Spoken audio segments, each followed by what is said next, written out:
But from that letter, she got, she contacted me, got my email, and so we just became, real friendly. We talked about blueberries and fertilizing blueberries and stuff like that.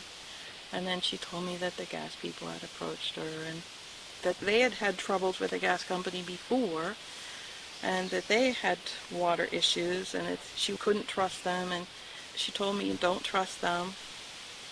And periodically we'd email, and then one day she said that they had signed a lease, and then about a month later she said that it was going in behind the Grange. And I said, please make sure that they had to approve the site. I said, please make sure it's as far away as possible from my home. And then, a month later, then I see it couldn't be any closer to my home. Does your neighbor live in the area, or is she from out of the area? Out of the area. So she owns the property, but she doesn't live here? No, she doesn't live here.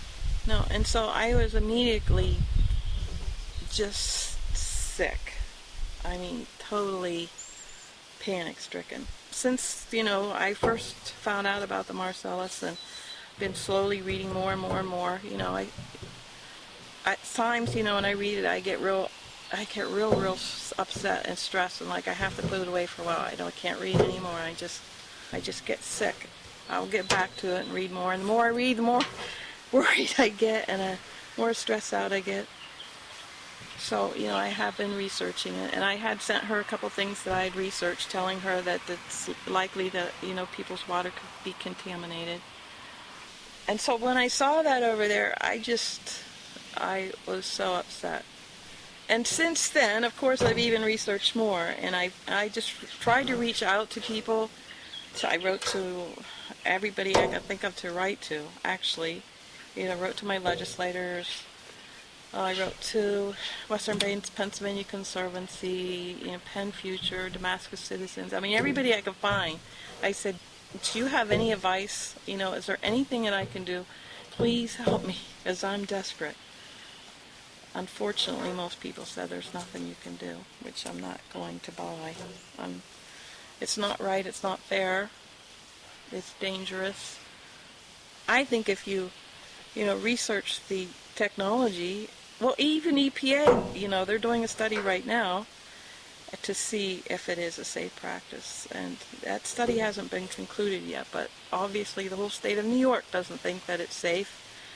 And I know there are a lot of experts in the field that don't feel that it's safe, and it's not just because it's just in my backyard now. I think it's wrong, and I think there should be a moratorium at least until EPA can decide that it is safe. So if anybody's out there that's listening to this, if you have any advice for me, help me. I won't be able to sell my house. Who would want a house next to that thing? And who would want to buy this place? They wouldn't know whether the water was any good, or what day that the water would go bad. It's not like it's just going to be a couple weeks. It's going to be 20 years that I'm going to have to put up with it. When I think about moving, I get in a panic because my whole life is here, and I'm sort of attached to the place. I was actually married here. My children were born here. Every tree has a story. This tree was planted when my son was born. That tree was planted when my other son was born. I mean, it's just part of me. I think I'm not going to subject myself to that. And then when I think about moving, I just get so upset. I tell you, I really get depressed. And then people say there's nothing you can do. And my neighbors are upset about it too.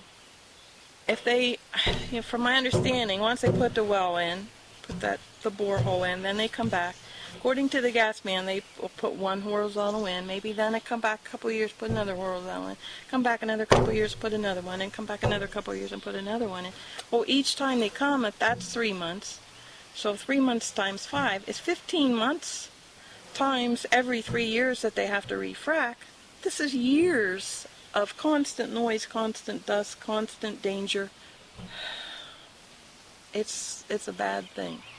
Especially that there's 10 families around this very small field, and it's just unethical, it's immoral, and it's not right.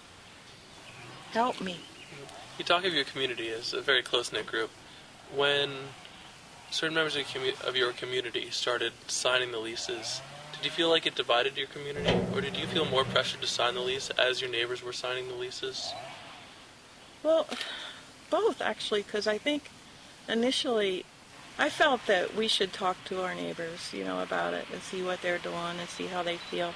But some neighbors didn't want to talk to us.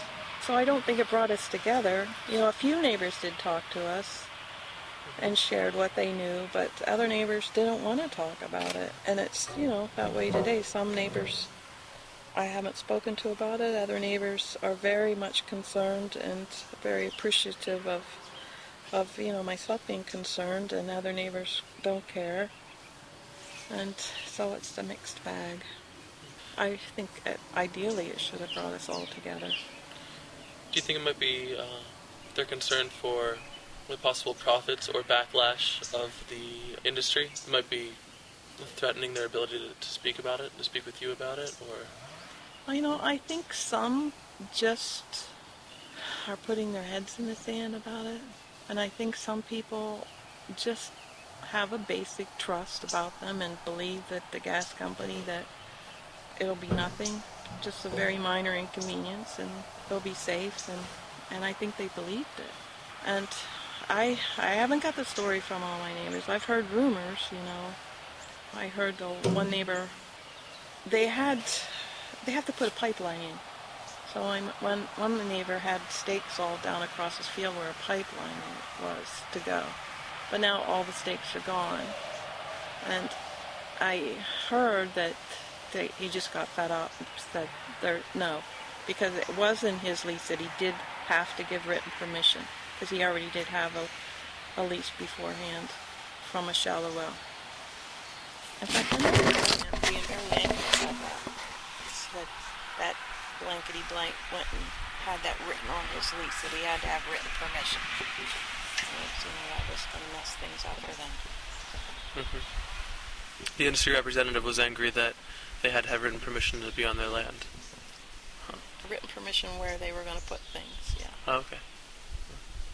Yeah, on the old lease. Mm-hmm. They don't seem too willing to talk about it. I don't know if he's just too busy. How many years have you lived here? Lived here 25 years, and have been paying. Somebody's been paying taxes on this place for 160 years. It's not the most ideal spot in the world, but for me, it's like center of the universe. It's my little spot of heaven. And when we bought the place, actually, it looked like a golf course. There was just the house and one old pear tree that's fallen over. There was nothing else here. So we've planted every bush, every plant that you see, and you see there's quite a few of them now. Mm-hmm.